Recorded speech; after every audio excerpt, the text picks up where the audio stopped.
రాత్రి 2 గంటల సమయంలో చంద్రశేఖరేంద్ర సరస్వతి ఏకాంతంలో అమ్మవారిని ధ్యానం చేస్తున్నారు. ధ్యానం చేస్తుండగా మీరు నమ్మండి నమ్మపోండి, నేను అబద్ధం చెప్పాననుకుంటే కాంచీ పీఠ చరిత్ర చదవండి.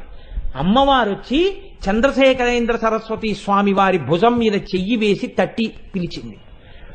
చంద్రశేఖరేంద్ర సరస్వతి కళ్ళు విప్పి చూశారు. ఎదురుగుండా అమ్మవారు నిలబడి జుత్తుని ఇలా ముందుకు తీసి చూపించింది. ఓయ్ పిల్లాడా, నా గుడిని బాగు చేయించడానికి డబ్బు కోసం పాలాభిషేకం చేసి ఇంత దూరం వచ్చావు. నా జుత్తు చూడు పాలతో ఎలా అట్టలు కట్టిందో.